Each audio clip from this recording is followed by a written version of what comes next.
What's up everyone, Nathan Larson here with another video for those of you guys who make music at home. Whether you're an artist, songwriter, composer, producer, if you write and record your own music at home, this is the channel for you. And hey, if that sounds anything like you at all, you need to subscribe to the channel right now and click the bell for notifications so you don't ever miss a video. In this video, I'm gonna be basically showing you the ropes for Logic Pro for those of you beginners. Other videos I've done in the past have been more for advanced users and more of showing these specific individual pieces of what you can do within Logic, but I've yet to make a video that serves as a primer for those of you people who are just getting started in Logic Pro. So the purpose of this video is to take anyone who is maybe new with Logic, you're coming from a different DAW, or altogether new to production entirely in using Logic and working on getting you to a point to where you can start producing music now. And after you're done with this video, it'll serve as a really great springboard into some of the other videos that I have on Logic to help take you further and further along in your production journey. So with all that, let's just go ahead and jump right into Logic and let's do it. All right, so we are in Logic now, and what I want to do first and foremost is show you the navigational side of Logic so you can actually understand where we're going and how we're using Logic. We're going to start with this empty session here rather than going into a project template. You can use templates to get started, but templates are not actually going to teach you how to maneuver the program as well as if you start from scratch and if I start building things up from there. So first things first, I'm going to talk really fast. I'm going to go through this very fast. I know some people have said I talk too fast. I would recommend either slowing the video down. You can do that in the options in YouTube, or you can just watch this again or pause and take this in little bits at a time. I want to talk fast to make sure that for those of you that do want to pick up on this quickly, you can get through this pretty fast, okay? So very first things first that we're looking at here is this is what I'm going to call simple logic. Easy logic is what's open right now. The very first thing I want you to do in order for you to truly unlock the full potential of Logic is to go up here, go to Logic, Preferences, go to Advanced Tools, okay? And make sure that Advanced Tools is enabled, and then enable all these different things. Now, surround sound, you're probably not going to need that, but everything else you're going to want to enable. Now, notice what that did. Right away, this interface looks a little bit different. It added things and it took some things away. For example, my speaking track here, which is what I'm using to talk right now, it was hidden because I hid it. You can do that in the advanced Logic. You cannot do that in what I want to call the quote-unquote simple Logic. So I want to jump straight into advanced Logic because as a beginner, even though you're just getting started out, you should be aware of what Logic is fully capable of. This is not GarageBand, this is Logic, right? So I'm going to teach you how to actually use Logic to its fullest capabilities, okay? So this is what we've got here. I'm going to really quickly blow through the navigational stuff, and then we'll get into starting to actually create music. So we're going to start on the top here. And the very top, this is where pretty much everything you need to know exists in terms of opening different windows, having access to different controls and things like that. So first things first is if you hover over anything, it's going to tell you first of all what it's called. For example, this is cycle, and it's going to have a letter or a number or some sort of additional type of key that you can click, and that is how you enable it with hotkeys. So for example, this is cycle, and if you hit Command key C, just C, it's going to enable it. In the same way that if you go over here to play, if you hit spacebar, it's going to play. This is super basic stuff. Record, this is the record button. R is going to record. And then you can go through here. This is to skip back and forward, in which case you can use period or comma to do that. And then enter goes back to the beginning. Cool. So that's just this right here. This is like the most basic stuff you could possibly get into. You can also control your navigational stuff with the MIDI controller if you want. Then we have this right here. And this is going to show you automatically, if you click this little drop-down window, it's going to show you the beats and projects. So it's going to show you the tempo, our key signature as far as C major, and then our time signature, which is 4/4. And it's going to tell you where you are in the project. So right now we're on bar 13, beat 2. If I were to go to here, it would go to 11. Now, for me, typically, I want to go to custom. This is going to give me a lot more options. It's going to show me the time that we're at. It's going to show me the beats. It's going to show me the tempo. It's going to show me everything else here as far as the time signature. And then down here, it's going to show me the division, which is what the grid is going to be within Logic. So you can see here as I zoom in, it's going to see all these little slashes here. That's showing me the division. So this is bar 12, and then all these little dots are a 16th note. We can change that to an 8th note, for example, and it's fewer. This is really useful when it comes to editing material, which we're not going to cover in this video. The next thing is on over here, you've got your metronome. You can, this is not metronome, your tuner. So if you're doing vocals, not vocals, guitar, to tune like your guitar through a DI, you can do that. You've got your metronome settings here. So right here, since this is highlighted, this is the count in, okay? So the count in is going to give us a 4 count leading up to recording. So if I click record, it's going to give me 1 whole bar of a count in before it actually starts recording. Something to keep in mind is that it will actually record that bar. And so if for some reason you start the performance a little early or something like that, you can always back it up. And then you've got the metronome over here, which you can turn on to play the whole time. Or if you hold down there, you can click while only recording, only during count in. You have all sorts of different things you can do there. If you want more of the details on this, you can watch my 30 advanced tips and hacks in Logic as well. Again, this is more of a beginner's guide. This is now over here on the left side. These are all the main kind of most important controls that you're going to actually use on a daily basis. The first one on the far left-hand side is your library. So what I have here, I'll just show you. This is what we're looking at right now. This is my speaking track. So this is just a microphone that I have hooked in. And then this down here, these are all basically presets that I can use to start actually impacting this audio here. So for example, right now I have it as the Lauten 208 because that's the microphone I use, and this is the preset that I use for this mic. But let's say I go down here and say I want to do, I don't know, dance vocal. Dance vocal. Yeah. Sounds kind of weird, right? Obviously, the Lauten, let's turn those off. The Lauten is obviously going to sound better, so it created a couple effects buses there as well, which we'll worry about a little bit later. And so you can do all sorts of crazy stuff preset-wise here. So if you record an acoustic guitar, rather than doing all of your own effects, you can use presets here to get you started, especially if you don't fully understand how this stuff works, okay? The next one over here is your inspector window, which if you just hit I on your keyboard, that's going to open up the inspector window.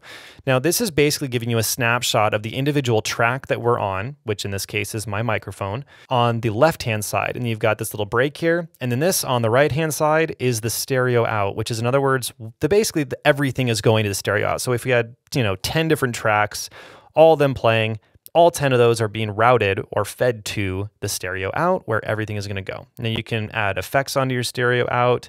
And then you can also, of course, add effects on your track. So all these here are individual effects that I've loaded in to impact my vocal. You can add them by going to the bottom where you see that kind of gray darkened. You can click, and then you can now go in and you can pick which effects you want to use. Now, this video is not meant to show you all the various effects you can use, so I'm not going to jump into that. But you're going to have all the Logic stuff right here at the very top, or kind of in the main window here. So this is all the effects that come into Logic standard. So you're going to have access to every single thing in here.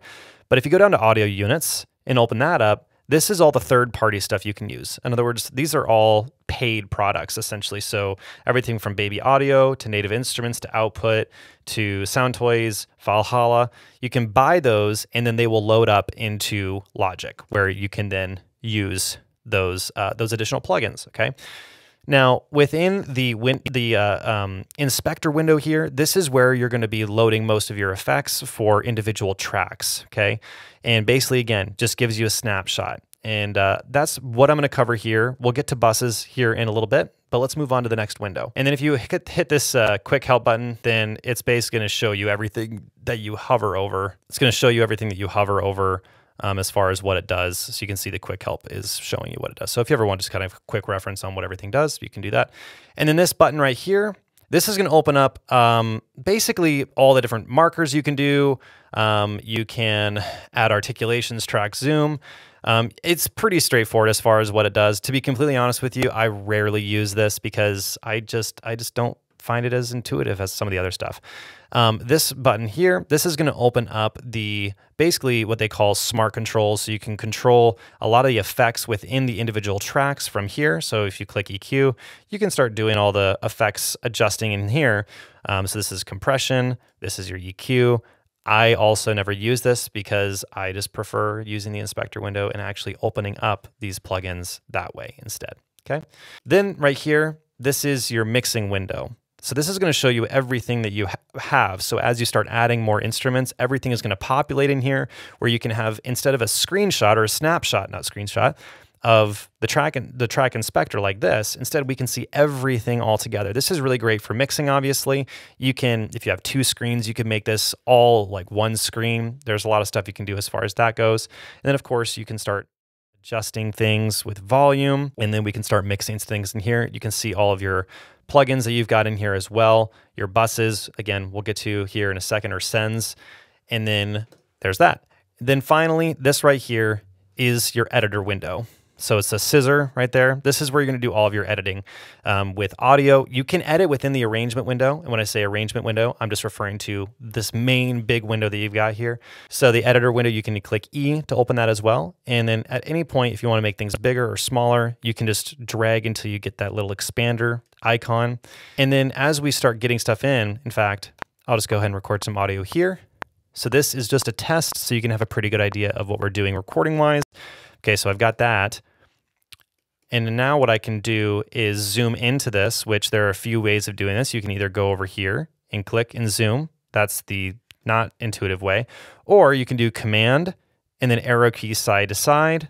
Or you can do Option and then use your mouse side to side. If you have like a magic mouse or a trackpad, that'll do that. Up and down is going to make it wider. Let me show you this. So Command up and down, or Option scroll up and down does that.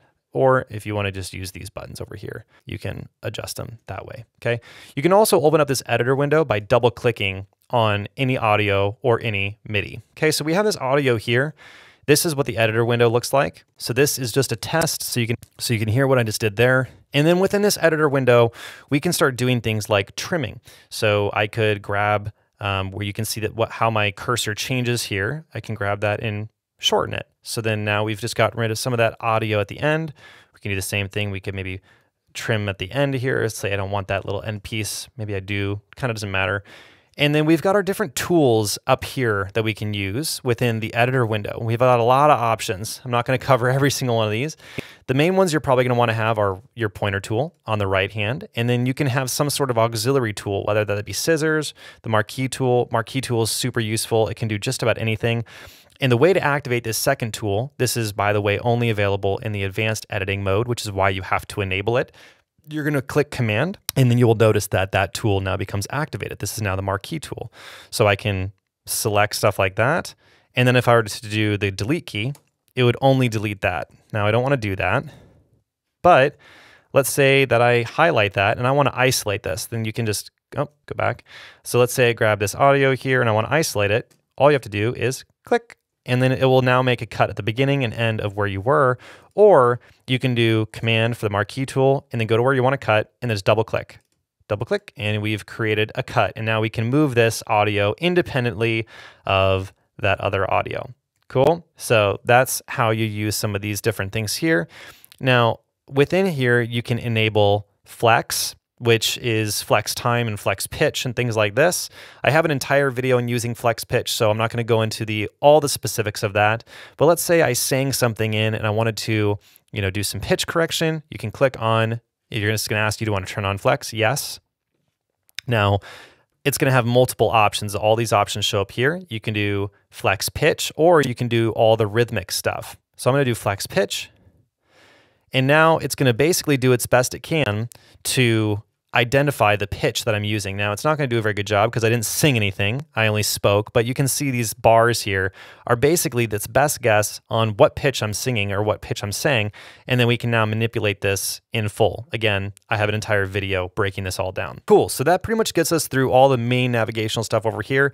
On the right hand side here, this is your list menu where you can do different things in terms of events, marker, tempo, and signature. So if you want to change your time signature or your tempos, you can do that within here, and you can add them by doing this. So if you wanted to add a different time signature at a different point in the song, most of you are probably never going to use this, but you can also say you change the tempo in the song. Again, probably not something you're going to use a ton. If you're doing mainstream production, you're going to want to have the same tempo throughout the entire thing. Over here, you have your notes. Now you can do this on the project or the individual track. I use this all the time. A lot of times I do my songwriting within Logic, and so I'll write my lyrics within the notepad. I'll write notes within here, so I never forget where I'm at in terms of the project. So if I know I'm getting ready to finish something for the day or take a little bit of a break, I'll make notes here of what needs to be done still. You can open up your loops from in here. I never use this because I just don't make music using loops. That's just not how I work. But if you click on it, it's going to basically play it for you. You can go in here and do it by genre, by instrument to find different things. So if we wanted like a drums, and then we could drag that in to the arrangement window. And I'm not going to do that. And then lastly, you have your files. So you can have the project files. So this will, as we start adding more and more audio, more and more stuff, all that stuff's going to populate in here. You can also look for different things within your computer, whether that be media or other files that you want to drag into the project. You can basically do all of that from within here, but you can also import stuff as well. Okay, so that covers pretty much everything on the top here. I didn't mention this, but this is just basically your master volume. You would never use this. You would be using it more likely when you're within your mixing window here or within your track inspectors or your inspector window here. So those are the two places you're going to want to do that most of the time. Okay, so let's actually talk about more of the specifics of actually getting going on making some music here. So we're going to go and delete that audio here. Let's go ahead and create some tracks. Now, you can do this a couple different ways. You can go up here to the plus bar to create new tracks, or you can do Option Command N, and that is going to open up the new track basically selection. Now we can create a software instrument, which is MIDI. You can do audio, their drummer, their guitar or bass, or external MIDI. Now I'm literally 100% of the time I'm only using one of these two. I never use the drummer. If you use this, it's basically, here, I'll even just show you what this does. Okay, so it's literally gonna go ahead and open up an actual drum set with a kit that's already made. And we can go in here and start changing things. We could change yes, you can change what the drummer's doing. You can have this kind of XY axis thing.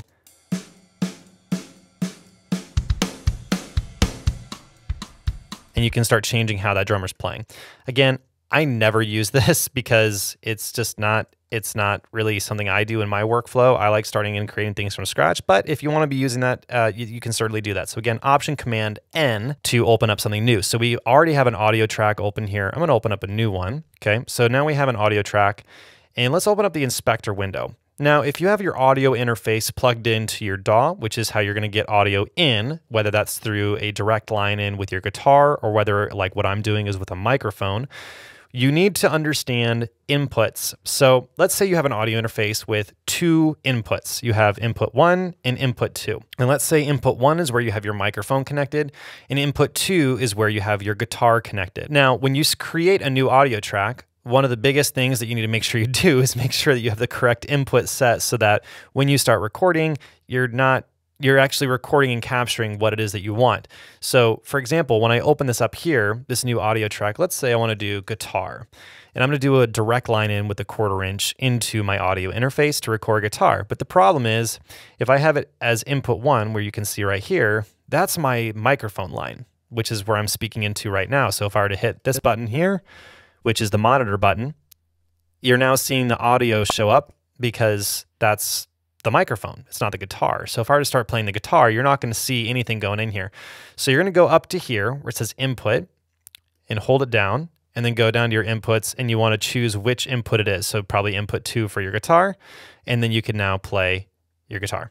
Cool? And that'll work. So you need to make sure that's the first thing first. I know that's super basic for a lot of you guys potentially, but you want to make sure that you have your input set correctly, or else you're going to run into problems. Okay. So now we've got that open. Let's go ahead and open up a MIDI instrument. So if we go over here to software, oh, and by the way, if you go to audio, you can create, or you can decide what the input is right away at the beginning. On my interface, you can also do combinations of inputs as well. Okay.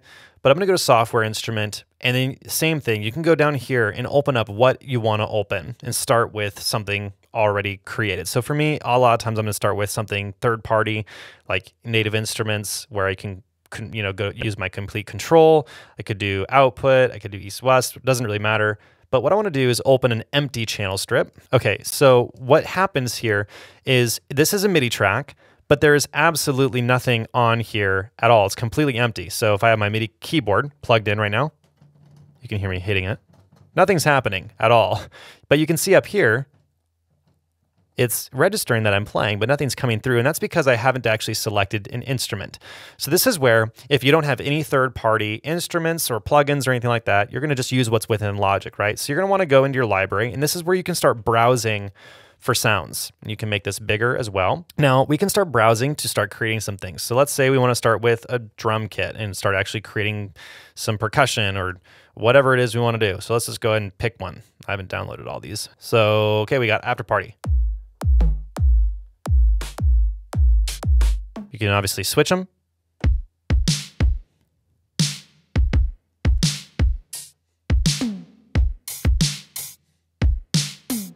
And now I can play my MIDI controller in here, which I have two different ones. I have a Novation Launchpad, and then I also have my keyboard, okay? And now within the drums, you can actually use this little button here, and this actually opens up a whole array of, basically it's a track stack, so you can individually manipulate and change these things. So for example, you've got your kick here.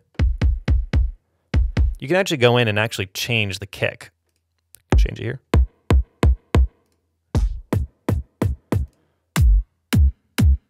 Sure. And now we can actually go back up here into the main one.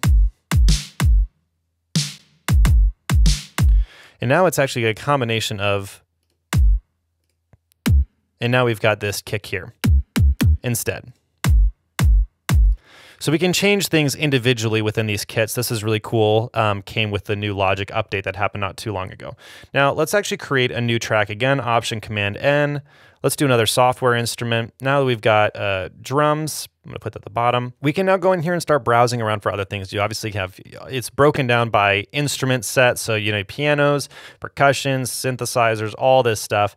And you can really get experimental. And the nice thing is they do have this organized pretty well to get you started. And Logic, I truly think Logic's one of the best DAWs because of this alone. There are so many sounds available. You're not gonna run out of sound ideas very quickly. Not to say that you should never buy third-party stuff, because I do think that's a worthwhile investment, okay? So now that we have that kind of figured out to start creating stuff, let's actually start recording something and actually building something from scratch. Now, the tempo here is at 120. Okay. I'm going to keep it there just for the time being. Let's just go ahead and create something simple. Now, I don't actually like starting on bar 1 because I like to give myself a little bit of space. So I'm going to start on bar 2 just because I like to. I'm going to just go ahead and start with a beat here. I'm going to hit R for record.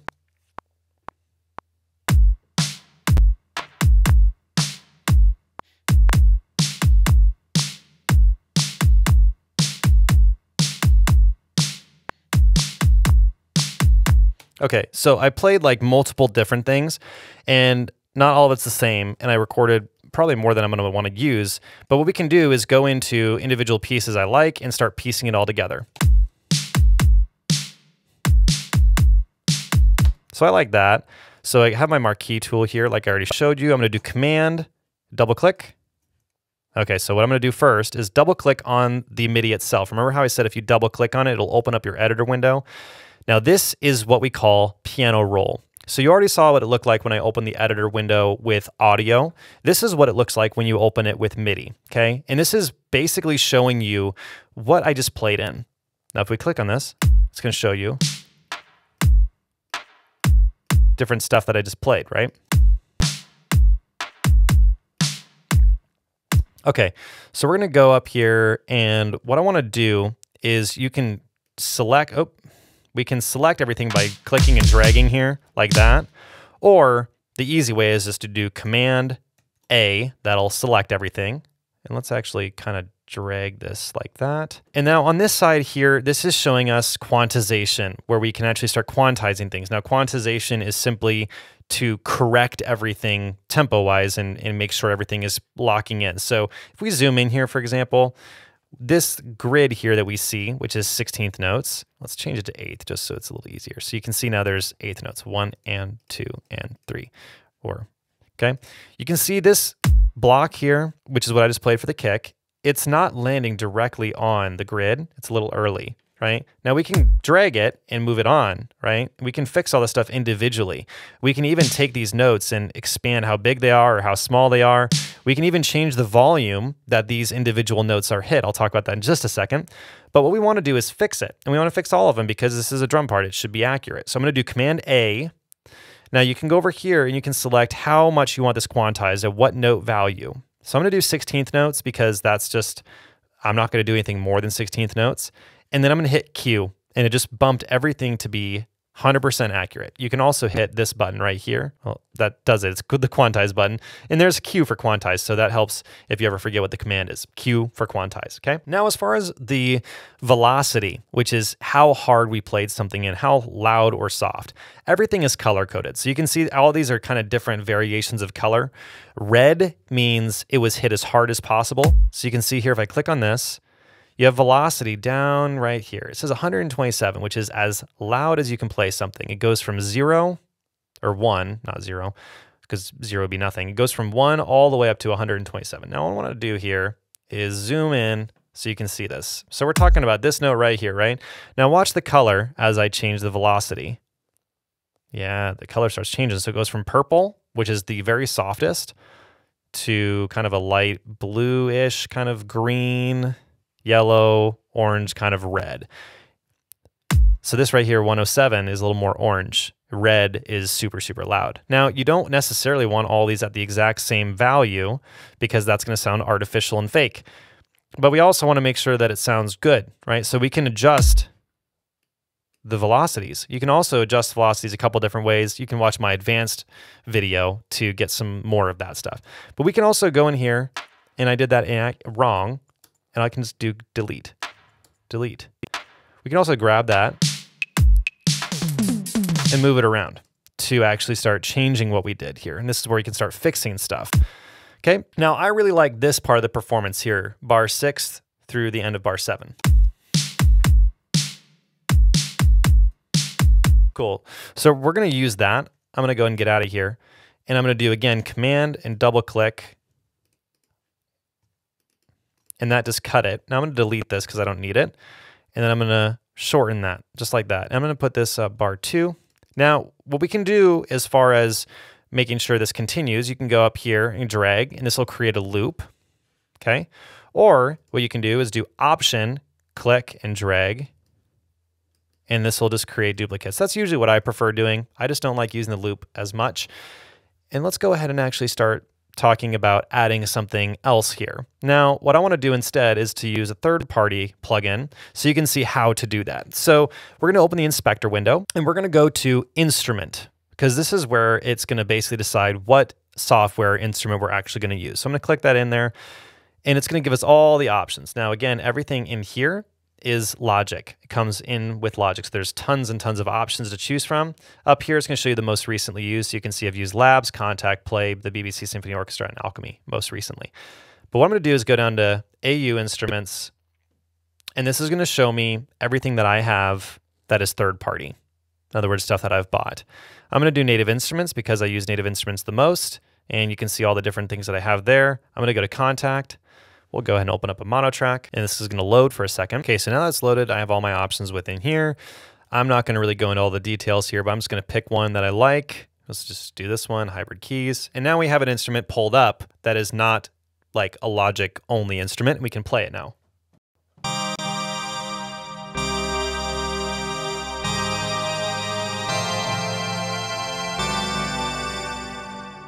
And of course I can do some different things within there. Now what I'm going to do is just go ahead and create a part for this. And so I can double click in here so I can name this. Let's do just hybrid keys for the time being until I figure out what I'm doing. And I'm going to go ahead and click record.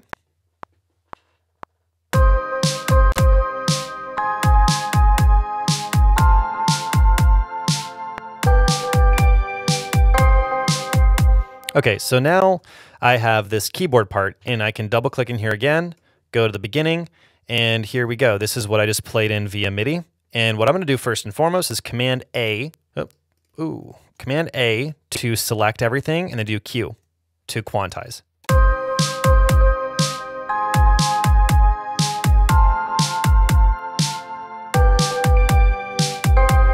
Aha, so you can see here, it actually made a mistake, and I'm really glad this happened because this demonstrates that the quantization is not always perfect. It's going to be a best guess to what's the closest you played it. So when I did this, when I quantized, it actually got it wrong. So I'm going to have to move that to make sure this is actually happening at the right time. And now that is correct.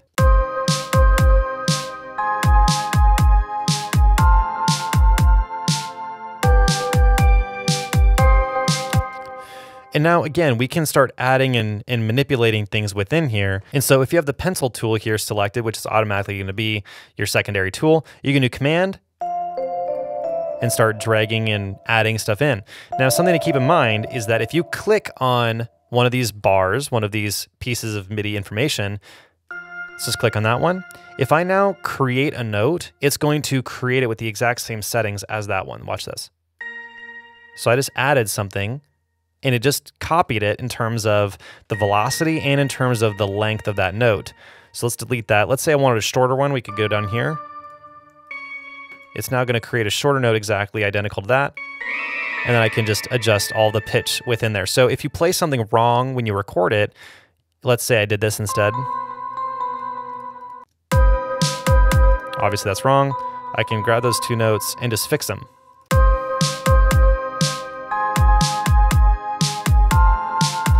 And if you want, you can also look at your score here, which will show you what you played. Most of you don't really have any real reason to do that. So that's now we've got this keyboard part that we've done. And then we can start creating other layers to start building upon this, okay? And once we've started building things, then we'll want to start making adjustments to the rest of it. So you have these knobs here. This is for panning. So check out what happens if I pan it to the hard right. So that's obviously going to be what ear you're listening to. If you're listening on a computer speaker, you're probably like, I don't know what just happened. Nothing happened. But if you're wearing headphones, it's very obvious what happened. And of course, you can adjust your volume in here as well. You can solo things. You can mute things. And you can add more to this as well. I have more of that in the advanced features video. Again, that's in the description down below. Cool. And you can change the color of things by going in here by Control-click and assigning a track color. You can also do a track icon. So this is, keyboard part. So I pretty much never do this, but let's just do a keyboard. We could just do that. And then now it's got the icon there. We can change the track color, do, I don't know, that color there. And then we can go into here and then do color, name and color regions by track, or if you know the hotkey, it's just Shift Option N or Shift Option C, sorry, for color. And most of that stuff, like, you don't need to know that to make music, obviously. Now that we have this, really the next thing you would want to start doing is starting to learn how to use effects. You can add those effects within the inspector window here. You can, add EQ. That might be something you'd want to do. You could add compression. Let's do that. Let's add a compressor. Now, again, you would need to actually, mess with the settings in here. You're not just going to like slap them on and call it a day. And if you don't know how these things work, you should really learn how they work instead of just kind of shooting in the dark. And then from there, we can actually use sends. Now, sends and buses, this is kind of a confusing topic, but this is where you can do it. So just really the most basic of ways that I can explain it is, let's say that we've got this keyboard part and I want there to be a reverb on it. And let's say I have 5 other keyboard parts. Let's just add a couple others. So we've got these other keyboard parts here as well, and we want all 3 of them to have the same reverb. Instead of doing 3 different reverbs on here, what I'm going to do instead is go down here to bus. I'm going to just arbitrarily pick one. It doesn't matter. Just find one that's empty. These 3 are already being used. So let's just do bus 10. And then what we're going to want to do is turn this up to 0. Just click and drag. And then we're going to do the same with all these. Now what I'm going to do is open up the window here, grab those. So what I did is I just did click on one of them and then did shift click. You could also do command click to get more of those selected. And then we're going to do the same bus. Now there's no name, so it's calling it aux 6. And then with these, drag those to 0 as well. And now aux 6 is showing up right here. That's where this exists. So let's just call this reverb. Now what is actually happening is we're taking the audio from this track, these 3 tracks, and actually sending it to this track where then it can be manipulated by whatever we do here. So then we could put a reverb. I'm just going to throw a random reverb on here. I can throw a reverb on there, and then now everything is being sent to this to be impacted by the reverb. Let's listen.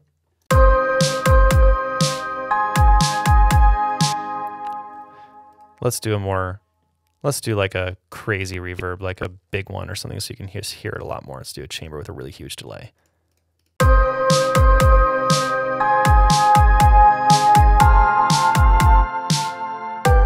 So you can kind of hear how that works, and then you can mix it in accordingly. This is, again, kind of a complex subject. I have an entire video, link in the description, also up here in the corner. That is the ultimate guide to using buses, but it is something you should be aware of. The next thing I want to show you is the live loops feature, and that is right here to open it up, where you can now create individual cells of things that you can then drag and drop into this window here, the arrangement window. So let me just demonstrate. It's probably easiest to demonstrate.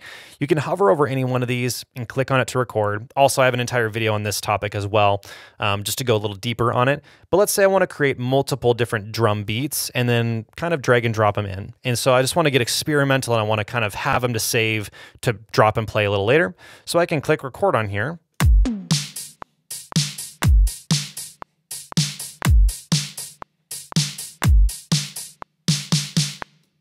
Okay, so we just did that.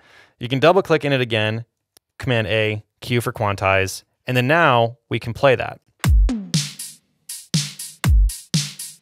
Okay, and then we can do another one. 1, 2, 3, 4.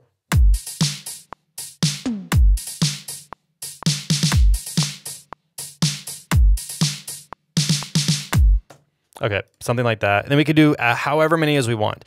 And then we can take these and actually drag them into our arrangement window. You can do the same thing with the keyboards. So we could say, here's a hybrid keyboard. I'm gonna go and mute this for the time being so we can just do the soloed out. Let's come up with a bunch of different ideas. We can do so 1, 2, 3, 4.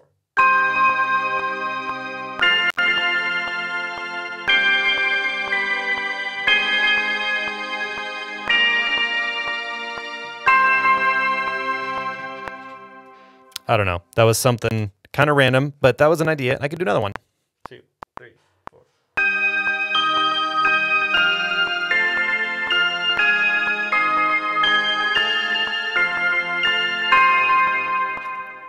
So that's another idea. And then again, we can drag and drop those in here. And then the limits, there's basically no limit as far as what you can do. It's just a matter of what creative things you want to come up with.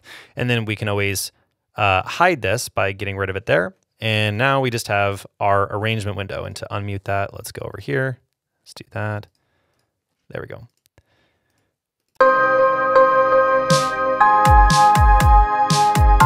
And we now just have what we originally came up with. Okay, let's turn those buses off.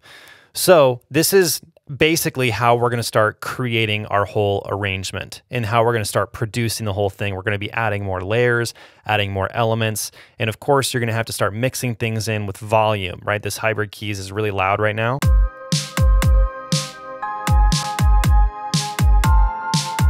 We'd probably want to add a bass, some other stuff. Obviously, we'd probably want to start adding vocals, and we can do all sorts of those things within here. Okay, so the very last thing that I want to cover in here is actually recording with real-time audio with microphone or a direct line in, whatever the case it may be. So what I want to do is go back up to this guitar track, right? We're going to rename it. We're just going to call it a vocal track here. And what we'd want to do is start talking about how to record different takes and then creating comps. I'm going to do this really fast because I know this is already kind of a long video. So we've got this track here, obviously, as it sounds.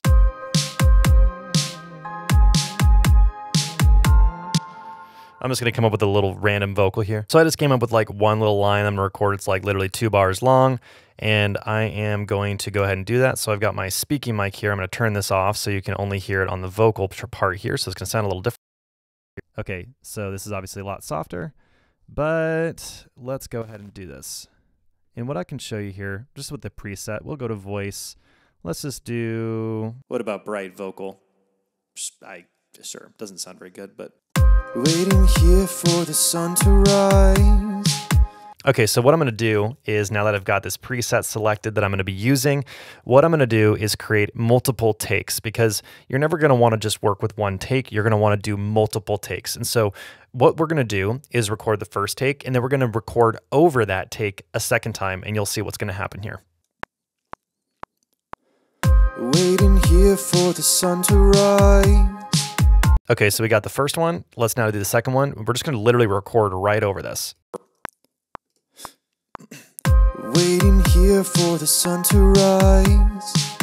Okay, so notice what happened is once I created the second vocal, it automatically it now shows us both vocals. So this is what we call a take folder. And you can close it and open it here.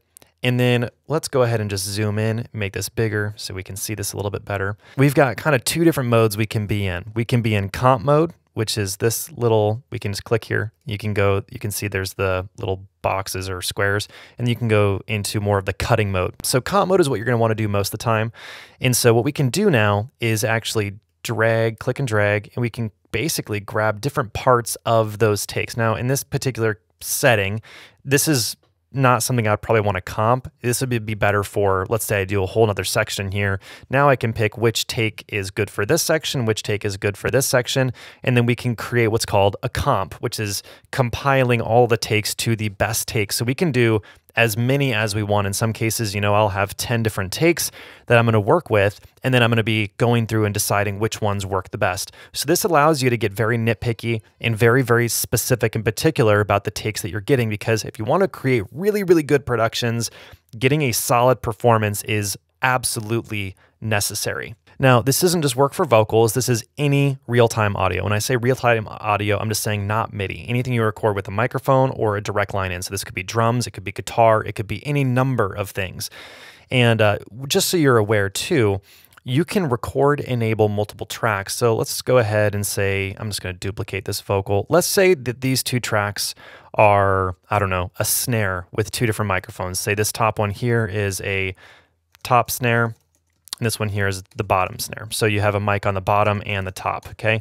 What we can do then is, and you would need to set these to two different inputs, right? So this would maybe be input 1. We can go up here, change this to input 2. I'm not gonna do that right now. But then what we're gonna wanna do then is record enable both of these tracks, so that way when we are actually recording in here, it records both those tracks. Now, I don't have two microphones plugged in right now, so I can't fully demonstrate that. But the one other thing that you're gonna wanna do is make sure you lock these tracks together. Now, the way that you would do this is you would basically create what's called a group. So again, I'm just demonstrating if you were recording, you know, one thing with two microphones. This could be a drum set, or maybe you have a guitar part that's got two microphones to record stereo. You would go in here and create a group. It's just this little button down here. Let's go group 1 new, and it's going to automatically create a group up here. So we're going to call this snares, or whatever it is we want. We'll go to the bottom snare, and then we'll add that to the group, which now you can see here, group 1 snares, okay? We need to now open the settings here, and then we're going to click editing, and then quantize lock audio.